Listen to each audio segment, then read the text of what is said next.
तुम्हारा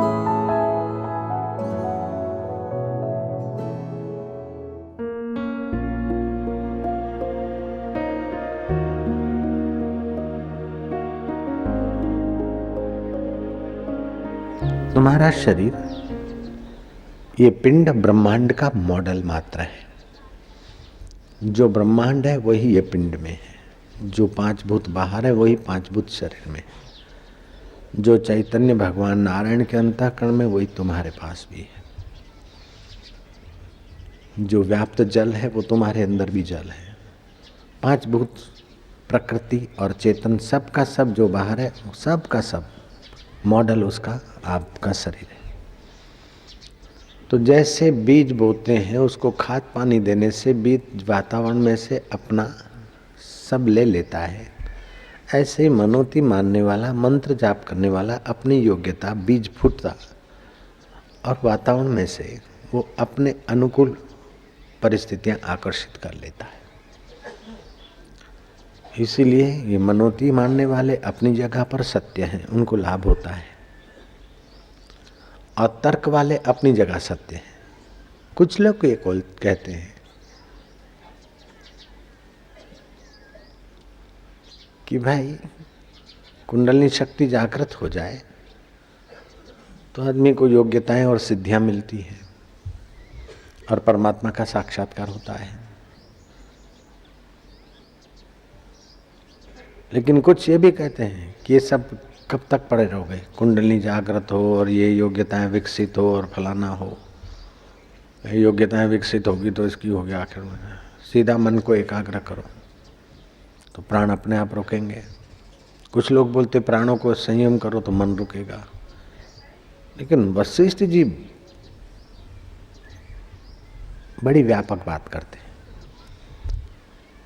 किसी को प्राणों का रोकना आसान लगता है, उसके लिए प्राण उपासना अच्छा है। किसी को मन को रोकना सरल लगता है, उसके लिए मन की एकाग्रता वाली साधना आसान है। कृष्ण भी वही बात करते हैं, यत स्थानम प्राप्यसि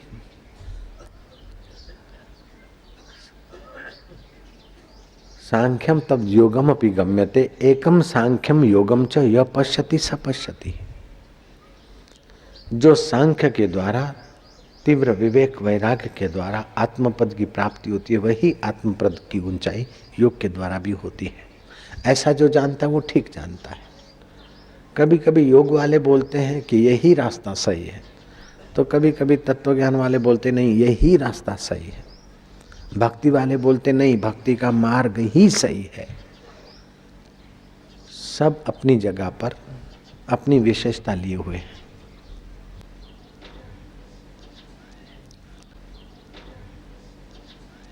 शर्त यह है कि आप फायदा उठाने की अपनी योग्यता कितनी बढ़ा रहे हैं। भक्ति के रास्ते हैं तो आपकी भाव की दृढ़ता चाहिए। कर्म योग के रास्ते हैं तो आप में निष्कामता की दृढ़ता चाहिए। और ज्ञान के रास्ते जाते हो तो आपके अंदर वैराग्य की दृढ़ता चाहिए। ज्ञान मार्ग में वैराग्य प्रखर हो तो ज्ञान शीघ्र होता है। भक्ति में दृढ़ श्रद्धा और भाव हो तो भक्ति में सफलता आती। कर्म में क्रिया की प्रधानता है, निष्कामता है।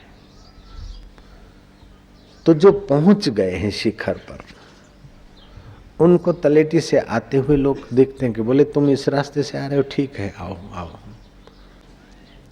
दूसरे को बोलते हैं तुम उधर मत जाना, तुम इसी रास्ते से चले आओ। तीसरे को बोलते तुम आ रहे हो वो ठीक है।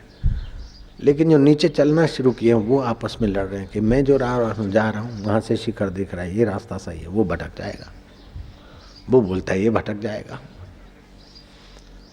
तो संघर्ष या झगड़ा या एक दूसरे को नीचे दिखाना ये छोटी अवस्था में हो जाता है, ऊंची अवस्था में नहीं होता। जैसे वैदाचार्य आयुर्वेद के जानकार पंचसकारी चूर्ण देते हैं। पंचसकारी चूर्ण पेट के तमाम रोग को मिटा देता है, स्वास्थ्यदायक है। वो पंचसकारी चूर्ण जैसे स्वास्थ्य के लिए हितकारी है, ऐसी साधना में भी पंच सकार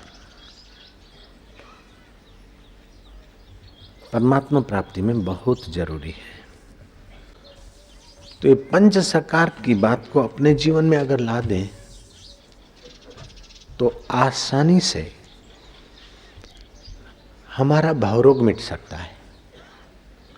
जैसे पंच सकारी चूर्ण से उदर का शूल मिट जाता है और स्वास्थ्य प्राप्त होता है, ऐसे ही ये पंच सकारी सिद्धांत को अपने जीवन में ला दें तो भावरोग मिट जाता है।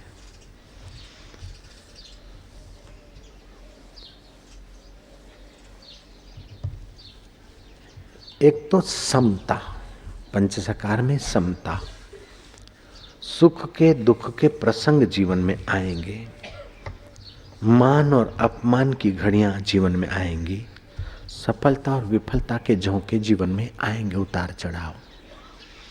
चित्त को सम रखने का अभ्यास करें, इससे आपकी आत्मशक्ति बढ़ेगी, क्षमताएं बढ़ेगी। और सब योग अपनी जगह पर है, लेकिन ये समत्व योग की महिमा अपरंपार है। श्री कृष्ण के जीवन में ये समत्व योग खूब खूब दिखता है। पद पद पे आए तब से लेकर विषम अवस्थाएं जीवन में पद पद पे थी, लेकिन कृष्ण की समता ने सबके ऊपर पैर रखकर मधुरता के गीत गूंजाए। जेल में तो जन्म हुआ है और जन्मते ही पराये घर लिवा ले जा रहे, और नदी क्रॉस करते समय यमुना भाव से उनका चरण छूना चाहती है, लेकिन प्रॉब्लम तो पिता को कर दिया यमुना ने। ऐसा पुत्र कि पिता उठा के ले जा रहा है तो बाप को डूबने का अवसर आ रहा है, और फिर कृष्ण ने चरण स्पर्श करा के यमुना जी का उछल कूद शांत कराए।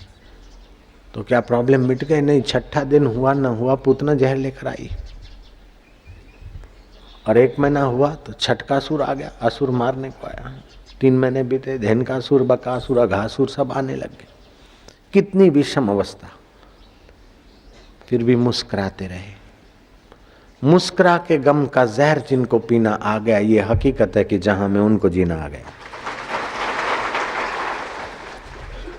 मैं पक्का करवाता हूं सत्संगियों को एक दोहा, जिंदगी के बोझ को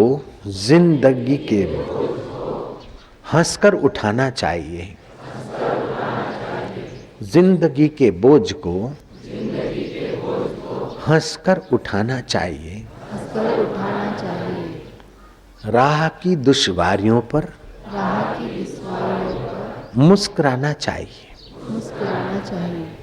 भले दोहा आज सुना, लेकिन जितने अंश में ऐसा आचरण होगा उतने अंश में चित्त आपका सम रहेगा, सही निर्णय करने के लायक रहेगा।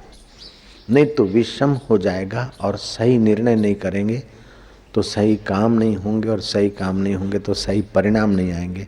और जीवन जीना एक आर्ट है। जीवन जीने की कला आ जाए तो मरने की आर्ट भी आ जाती है। जो जीवन जीना नहीं सीखा उसको मरना भी नहीं आया, और बार बार मरता रहता है। जो फेल होता है ना, बार बार परीक्षा देनी पड़ती। जो पास हो गया वो निकल गया उस क्लास से, लेकिन जो न पास हुआ उसको फिर से पास होना पड़ता है। ऐसे जीवन जीने की कला आया तो मरने की भी कला आई, तो मरने और जन्मने से पार हो जाएगा। लेकिन जीवन जीने की कला नहीं आई तो मरने की भी कला नहीं आई, तो बार बार भेजा जाएगा उसी क्लास में जाओ।